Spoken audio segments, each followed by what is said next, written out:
You know that thing where you tell yourself, I'll take care of my credit card debt later. And when you finally get around to it, it's like, how am I ever supposed to pay that off? Yeah, that. It all adds up.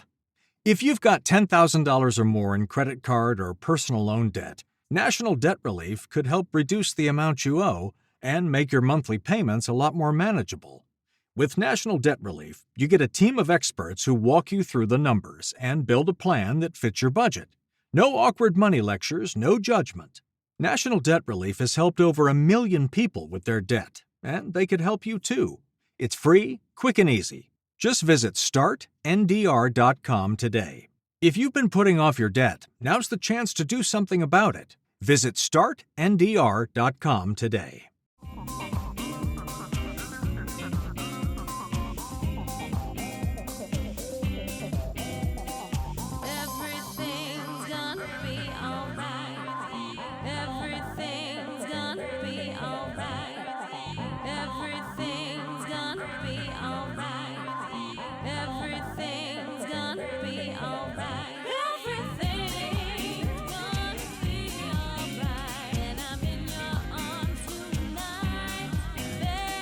Hey everybody, it's me, Jenna Kim Jones, and you are listening to Jenna Tries. I'm out here trying. Can you believe I'm still doing this? We are like solidly into this new podcast format. And while at times it has felt lonely without hashtag Al, I have been enjoying it. And I'm really grateful to those of you who have been listening to it. I so appreciate the nice comments and the feedback. And I'm excited. We are a podcast. Jenna Tries. It's real. Welcome to summer. I don't know if you guys are all there yet. Homeschool is really wrapping up for us. We got a couple other things going on. My daughter's got to build a bird feeder. So any tips and tricks on that? We have her in an online science class that she absolutely loves. And the project is we have to build a bird feeder. And she actually drew a whole thing. She has an idea of how she wants to do it. We'll see if we can pull this off, you guys. Homeschool has taught me a lot of things, and mostly that you really can do pretty much anything you need to. I have learned more in the last 3 years than in a very long time. And it gives you this probably unfounded confidence. You're like, hey, I teach math every day. I can definitely figure out how to build this or bake that or do whatever, because you get this whatever, I'm doing it myself. All right. You can't stop me. I homeschool. So yeah, you just become weirder and weirder. I think it's inevitable. I like it though. That's the problem. I'm enjoying it. Anyway, I talked a lot about homeschooling in the last episode. That was a ton of fun. We're going to talk about other stuff today. And we're just going to jump right into this show with some food news because this has been blowing my mind. All right. We've got so much crazy food news. Papa John's, good old Papa John's is releasing their butter sauce. You know the little containers that you get with your pizza? You get 1 or 2. I don't remember how many you get per pizza. And it's just the tiny little cup and it's butter sauce. It's literally just like melted butter with tons of garlic and salt in it. And it is a dream. It's a dream. It tastes so good. It is so bad for you. And you dip a little and you just think this can't be good for me. And there's not enough, but this is definitely enough. I shouldn't have any more of this. Well, guess what? You're going to throw all that out the window because Papa John's is now selling a jar of the butter sauce. It's a huge bottle. It's enormous. The garlic dipping sauce, buttery, garlicky sidekick. Okay, it's coming in a giant bottle. People are going to be just pouring that on everything. You can make popcorn with it. Have you thought about that? You could just eat any bread, just make garlic bread all day. I mean, I guess we just have thrown all caution to the wind. Yeah, it's It's going to be at Walmart, Kroger, Albertsons, Safeway, H-E-B. I've never been to one of those, but I hear about them all the time. The thing is, I think it's working. All of these companies are putting their sauces in bottles and selling it at the grocery store because one, we like our sauces. We do. And two, I'm not sure people are eating out as much as they used to, but if you could buy like a bottle of the sauce, it kind of feels like you get that yummy flavor at home. I wonder if that's part of it. Or maybe we're just all food obsessed and it is what it is. We like our sauce. Chick-fil-A puts their sauce in the store. Subway. I bought the Chipotle Subway flavor sauce. It is so good. It's so good. We made homemade hamburgers recently, and I put some of that Chipotle sauce on my hamburger. Oh, you guys, it was a dream. But I do wonder if this buttery sauce shouldn't be in a bottle. I cannot imagine what the nutritional information is on that stuff. I've never looked because I don't want to know. We don't get Papa John's that much because it's way more expensive. We usually get Domino's if we're going to do pizza. It's cheap, it's easy. We have one really close. Papa John's is a lot further, takes longer, twice as expensive. We've also done Costco pizza recently. Guys, can you imagine Costco pizza with Papa John's butter sauce? It's too much for me to even think about. I honestly, it is a little insane to me that this sauce will be available in more than a tiny cup quantity. It's blowing my mind. Maybe I'm thinking about it too much.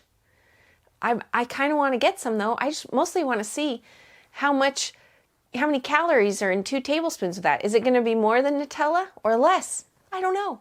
It's got to be more, right? Anyway, I'm looking forward to that. But in other food crazy news, Spam, which just stands the test of time. Spam, what a food item, right? It lasts forever. People love it. When I was in Hawaii, you can get Spam at McDonald's. Well, now they're making Spam hot dogs. Of course they are. Why wouldn't they? The brand is stepping outside of the can. They're doing Spam dog. It's a Spam dog. And it probably is going to be delicious. I hate to say it, but it's probably going to be great. And how bad can it be for you? We don't even know what hot dogs are made of. We don't know. Costco says their hot dogs are all beef. Are they? We don't know. And we're going to see how it goes. I think they're going to sell a lot of Spam hot dogs. I really do. I feel like people are going to be like, absolutely. This is what I want. So yeah, they're going to be at, let's see, stadiums, ballparks, convenience stores across the country. Wait, so I can't just buy them at the grocery store? What? Oh, wait, hold on. Can I buy these at the grocery store? I'm reading the article now. I thought I read this already, and I thought it had the grocery store. Oh, brother. I don't know where these Spam hot dogs are going to be available, but they are going to be available. And I would like to just taste one. I don't know if I need a whole one. I just want to taste one. Is that so wrong? I'm going to get one. I'm going to dip it in Papa John's buttery garlic sauce. No, I'm not, guys. Calm down. But I imagine there's probably already been a Spam pizza made. Someone's done that. For sure. For sure. So, in other food news, I went to Trader Joe's, stopped by really quickly today. I had to do a Walmart pickup on the way home. You can swing into Trader Joe's and you don't even have to make a left turn. It's all just right turns till you get home. And it was just too easy. So I thought I'm going to run into Trader Joe's because I have seen multiple videos on Instagram already about this new gummy item that Trader Joe's is selling. I have it right here. It's called Trader Joe's Gummy Worms, sweet and sour, fruity flavored candies. These are marketed as candies. However, they have 0 sugar per serving. They're made with fake sugar or sugar alcohol or whatever it's called. Allulose. Allulose? I'm assuming. The ingredients are interesting. So I saw these because they're kind of going viral. I don't know if they're going viral or if they're just being fed to my algorithm, guys. Who knows? But here's the deal with these. They don't have sugar. They're made with allulose, and they have an insane amount of fiber. Even the cashier at Trader Joe's warned me about the amount of fiber. And I said, oh, I know. This is why I'm getting them, because I see videos about this. The serving size of these gummy worms is 8 pieces. 8 pieces, hold on, wait for it, brace yourself. 8 pieces, 35 calories. That seems really low for a gummy candy. Usually it's about 100 calories for a serving. So 8 pieces, 35 calories, but the fiber, 14 grams of fiber. 14 grams of fiber per serving. Per serving. Okay? So there's 5 servings in this bag. And if you eat the whole bag, you're running at less than, what, 200 calories? Less than 200 calories, but like 70 grams of fiber? I don't think my math's correct on that, but that seems like a lot. I don't even know. That seems like a lot, right? Well, of course I bought them. I was checking out and they're like, just so you know, these have a lot of fiber. I'm like, I know they do. I've seen people talking about them. But they should probably warn you. I mean, is this candy or is this fiber stuff? The first ingredient is resistant tapioca. I don't know why the tapioca is resistant. Why is the tapioca resistant? Why? And it also has resistant corn maltodextrin fiber. I don't know what that is. I don't know what a lot of this stuff is. I guess it doesn't really matter. But I'm going to try them for you. I'm not going to eat that many because I want to sleep well tonight and I don't want to suffer. All right, so here we go. We're going to try these Trader Joe's fiber candies. And I mean, that's a normal size gummy worm. It's got the sugar on it. It smells delicious. But 8 of these and you get 14 grams of fiber. I thought I was overdoing it with my Fiber One bars. Those have, I don't actually know how many grams of fiber, but a lot. I don't think it has 14. But the Fiber One bars, if you're not used to it, that can wreck your stomach. I'm used to it, so it's not that big a deal. But if you ate this whole bag and you're not eating enough fiber already, this is going to wreck your system. Remember that gummy bear review that went viral and it was like talking about how they ate the whole thing and they felt terrible? Yeah. This is that all over again. Here we go. I'm about to taste it.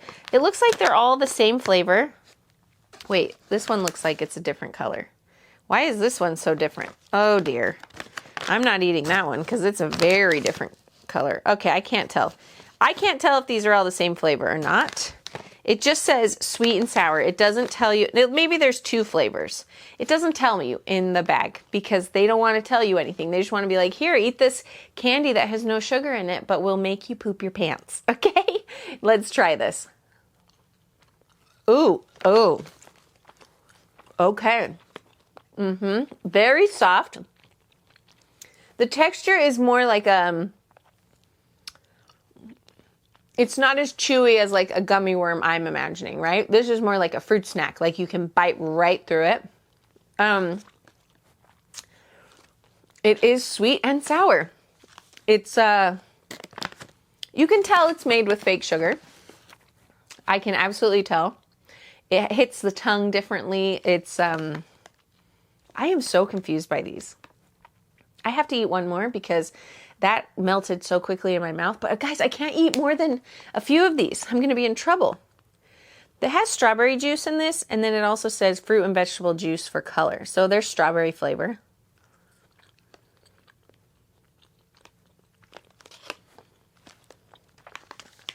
I wonder why Trader Joe's made these. There's that Smart Candy that's out. Have you guys seen those where it's like they make Swedish Fish knockoff, the Sour Patch Watermelon, but they're all low cal. Like the whole bag is 100 calories. They're really expensive.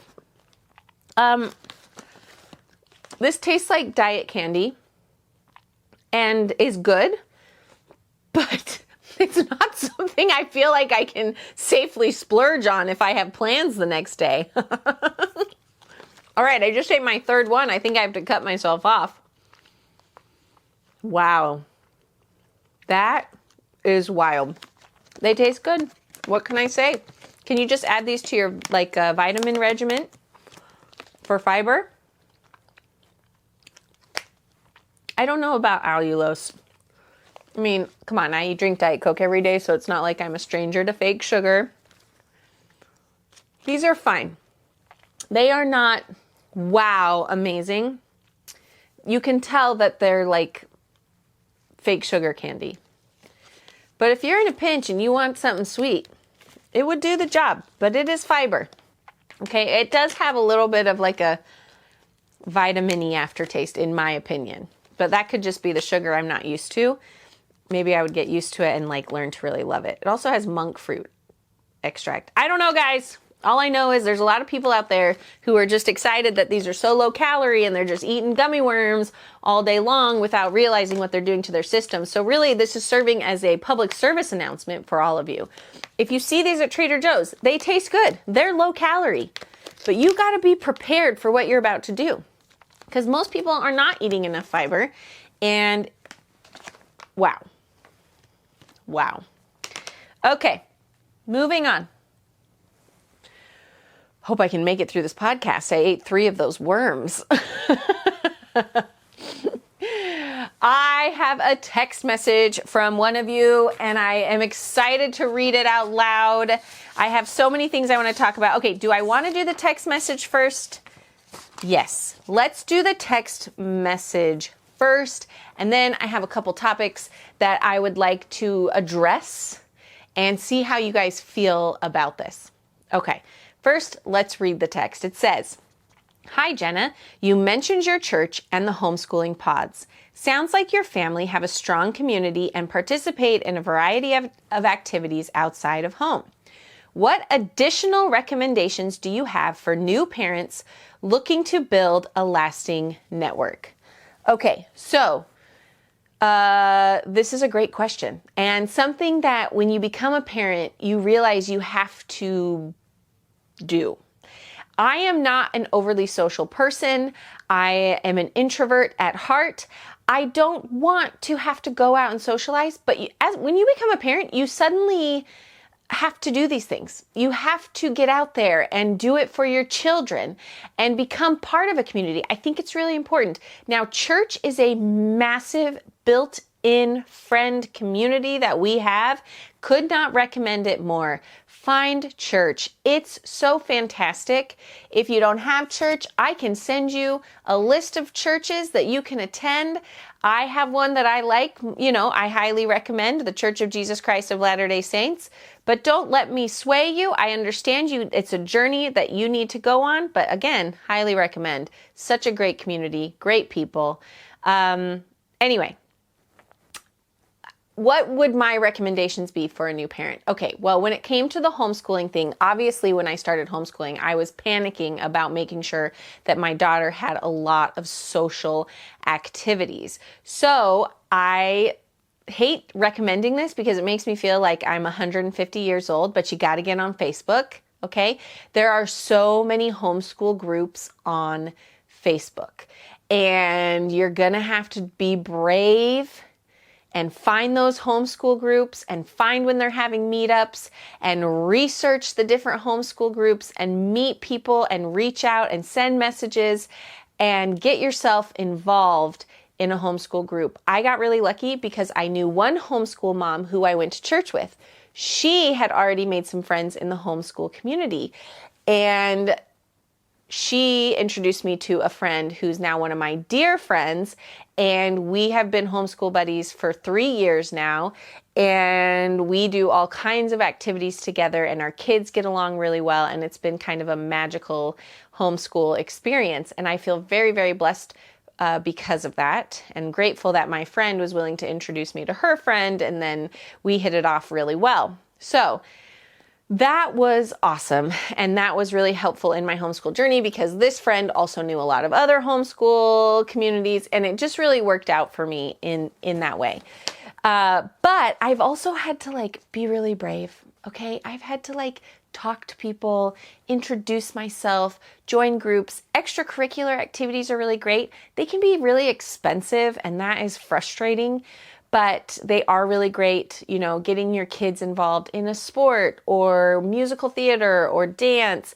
Really helpful because you meet the parents, you get to know them, and then you broaden your circles, right?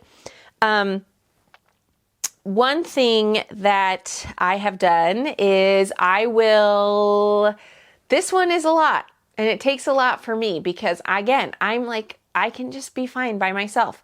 I will throw a movie night and I will invite a bunch of families that I've met over, and sometimes it's really great and sometimes it's a little bit awkward, but it's fun. It's very fun, and we just buy cheap pizza and turn a movie on, and the kids usually just end up playing and the parents just usually end up talking, and that turns into like a really fun night where you invite someone into your home and suddenly they feel connected to you. They feel like they can trust you. They've seen where you live. You're clean. You're nice. Whatever it is, right? Like they feel some kind of connection to you. You've had a conversation that extends beyond the like, hey, yeah, we're both here waiting for our kids, blah, blah, blah. So that I would say is a great way. It's scary. You have to invite people over. I get it. It can be uncomfortable. But it is a way that we've broadened our friendship circles as well. I had a comment to say, but now I have forgotten what it is. So yes, I would say get on Facebook, reach out to people, learn about homeschooling. Homeschool moms are very excited to talk about homeschool. So if you're going to homeschool, that's a really great way. But I would say just outside of homeschool groups, there's like mom groups you can join. Mom groups love to chat. Yes, sometimes they can be intense. I realize that. That's something I'm going to talk about later.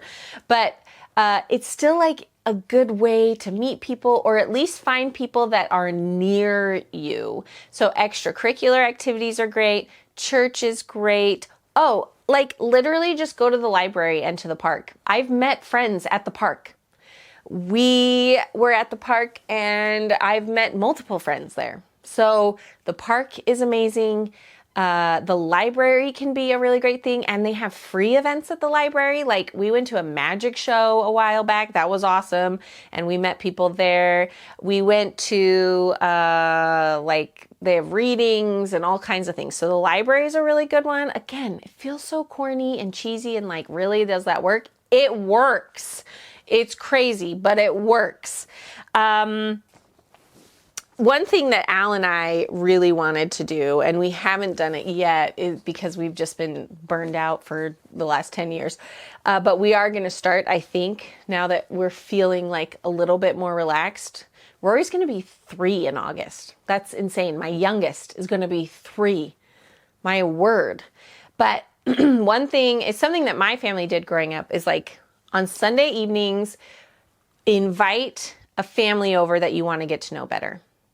And don't make dinner. Dinner's too intense, right? Say, come on over, we'll have some dessert. And you just make like a easy dessert, strawberry shortcake, brownies, whatever it's going to be. And you invite them over and you have dessert, you hang out for an hour or two, and you just talk to them and get to know them. And then the kids can get to know each other a little better. And I really want to do that because there are tons of families that I want to get to know better. And again, I feel like when you invite someone into your home, it just changes the vibe. It makes things just a little more personal, a little more like, hey, I really do want to get to know you more than just the hi or how are yous. But it's really hard because I think that we have a hard time in our culture making friends now. There's this, okay, I'm going to jump right into this. There's this idea that we have in our culture where it's like, hey, you didn't have the same opinion as me, or you hurt my feelings, or you did something to me that made me uncomfortable. You're a toxic person. I'm going to cut you off. And I think that is one of the worst things that we do.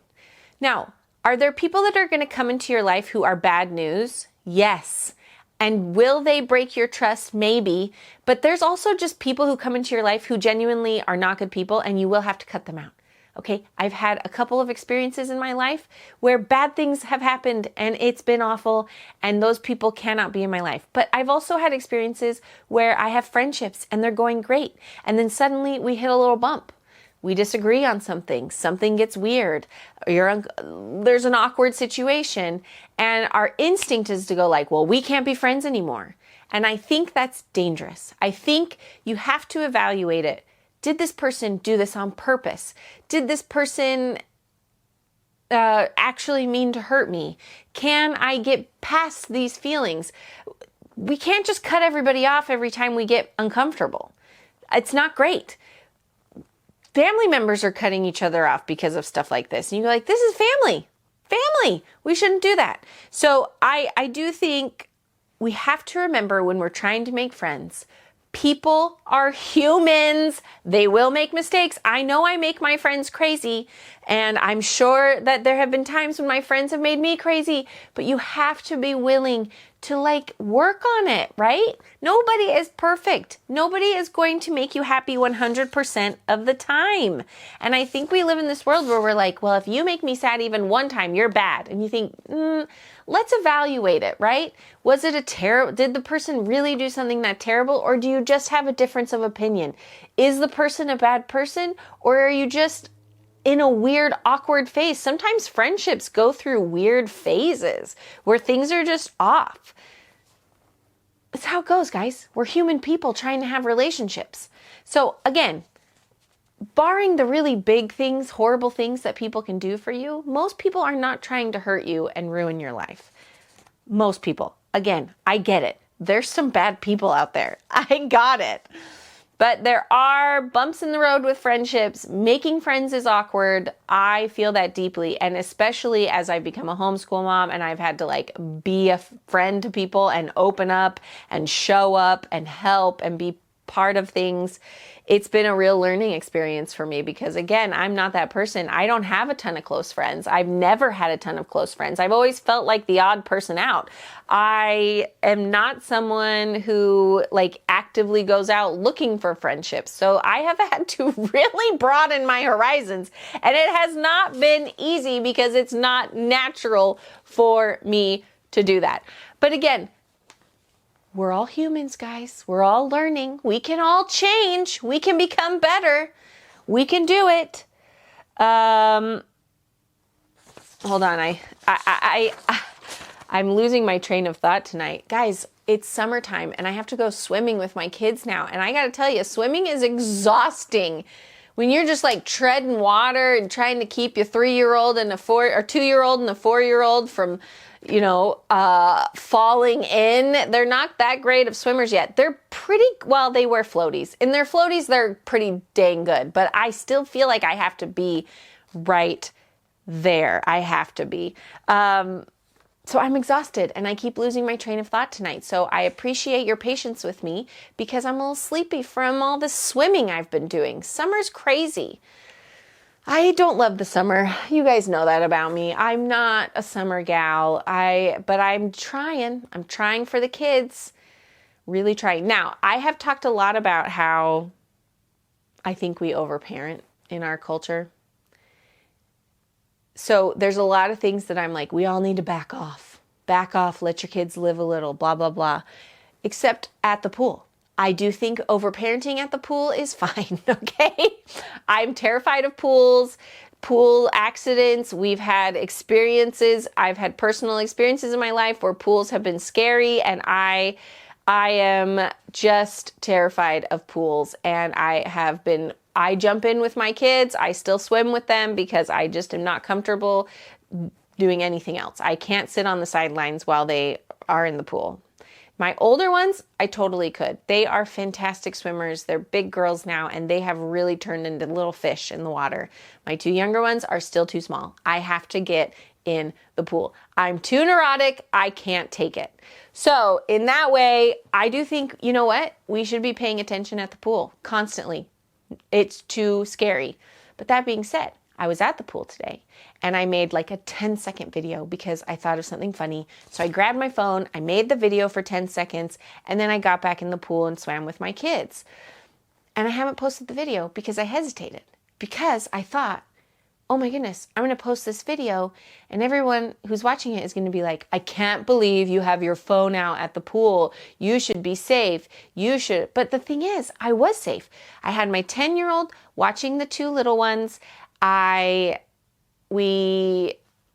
was right there, literally at the entrance of the pool. The video was 10 seconds. I filmed it, and then I put my phone back in my bag, and then I started swimming with my kids.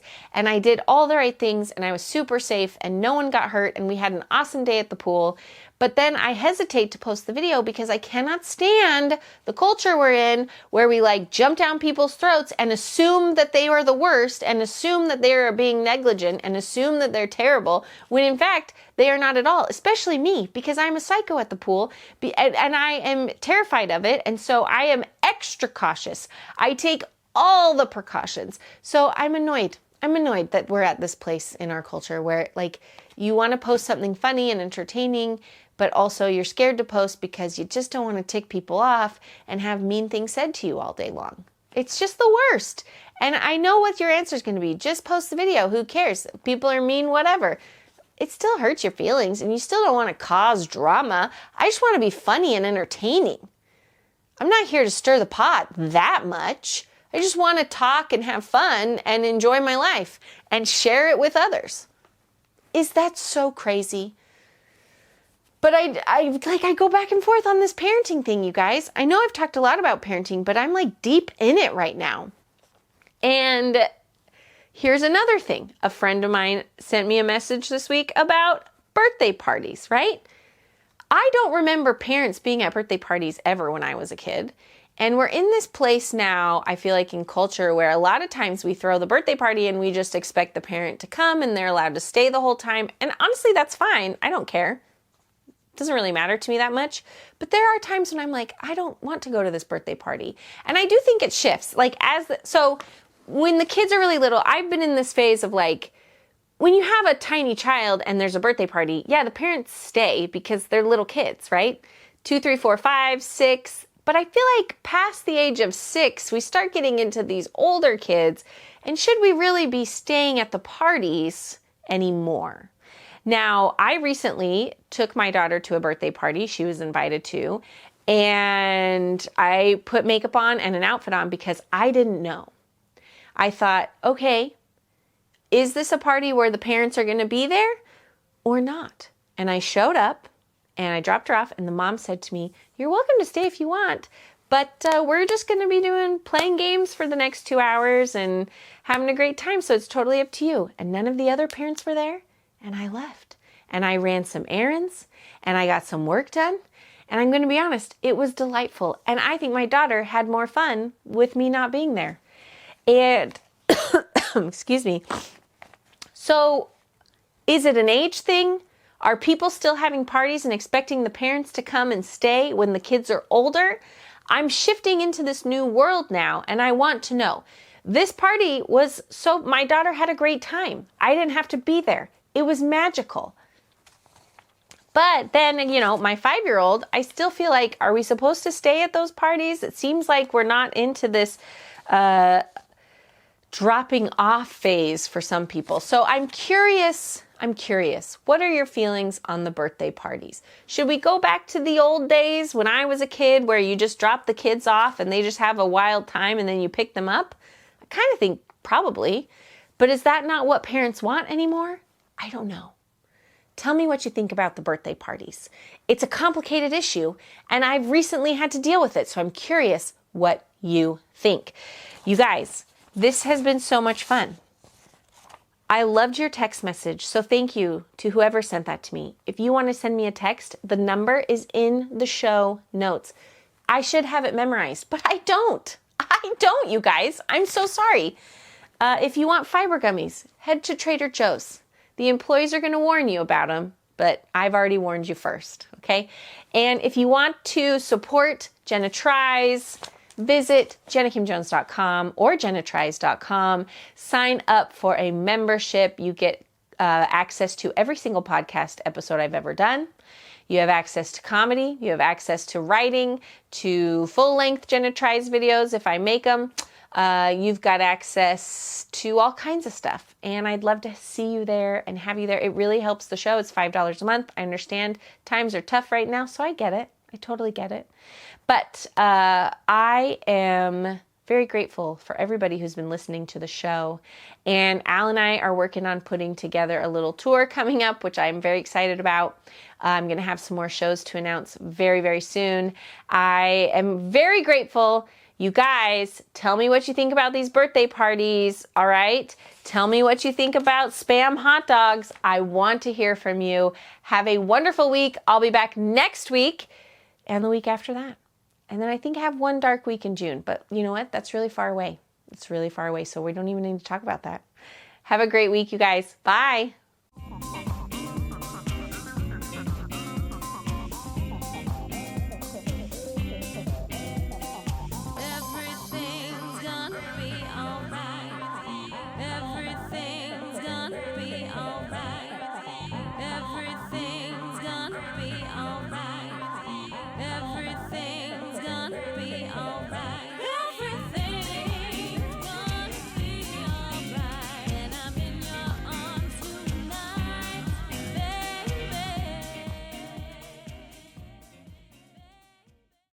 Tired of your car insurance rate going up, even with a clean driving record? You're not alone. That's why there's Jerry, your proactive insurance assistant. Jerry compares rates side by side from over 50 top insurers and helps you switch with ease. Jerry even tracks market rates and alerts you when it's best to shop. No spam calls, no hidden fees. Drivers who save with Jerry could save over $1,300 a year. Switch with confidence. Download the Jerry app or visit jerry.ai/Libsyn today. That's JERRY.ai/LIBSYN.